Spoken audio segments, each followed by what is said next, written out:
চিংড়ি ইলিশ নিয়ে ঘটি বাঙাল যতই মারামারি করুক না কেন, নিহেরে বা লোটে মাছটা কিন্তু দুপক্ষই ভালো করে খায়। টেরা বেঁকা দেখতে এই মাছটাই নিহেরে মাছ।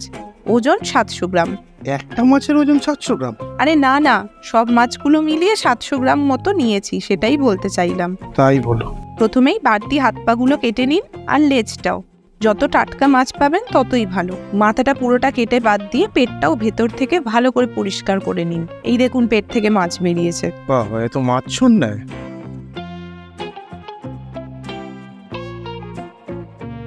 মাছ কাটার পর পরিষ্কার করে ধুয়ে নিন।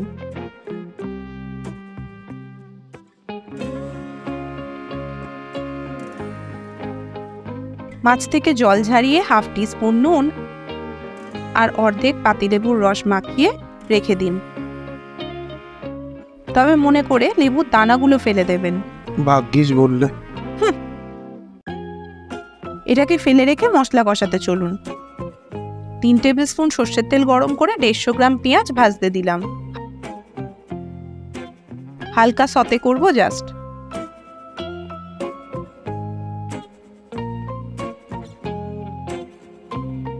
আর হ্যাঁ, পেঁয়াজটা কিন্তু মিহি করে কাটা। এবার যাবে 1.5 টেবিল স্পুন রসুন কুচি আর 1 টেবিল স্পুন আদা কুচি। একদম কিমার মতো করে কোচানো রয়েছে।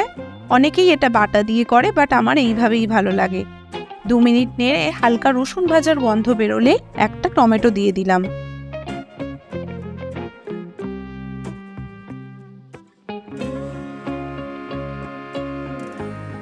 এবার শুকনো মশলার পালা। হাফ টিস্পুন হলুদ ও 1 টিস্পুন লঙ্কা গুঁড়ো। এইটুকু ঝাল? আরে না, পরে কাঁচা লঙ্কাও দেব। মশলা কষিয়ে আঁচটা মিডিয়াম লো করে মাছগুলো এক এক করে মশলার বিছানায় শুইয়ে দিন। একটার উপর একটা না দিলেই ভালো হয়। কেন গো? কারণটা বলছি, দাঁড়াও। এইভাবে ঢাকা দিয়ে 4 মিনিট রেখে দিন।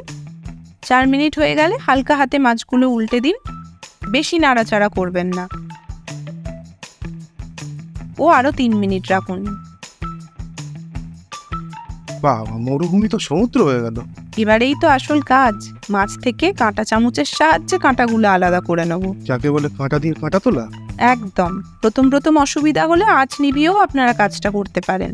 আচ্ছা, এই জন্য কাঁটাগুলো মুখে পড়ে না।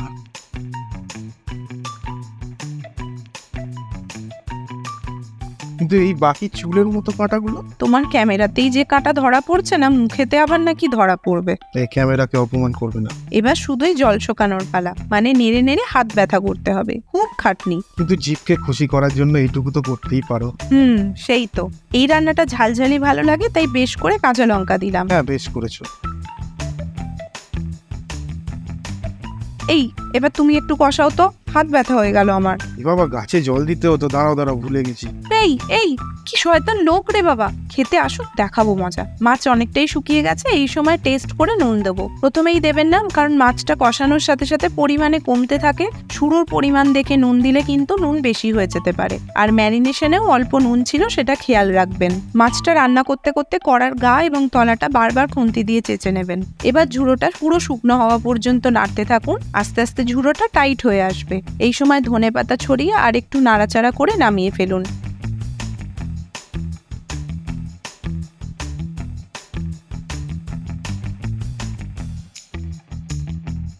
গরম গরম ধোয়া ওঠা ভাত, ধনেপাতা, কাঁচা লঙ্কা আর নিহেরে মাছের ঝুড়ো।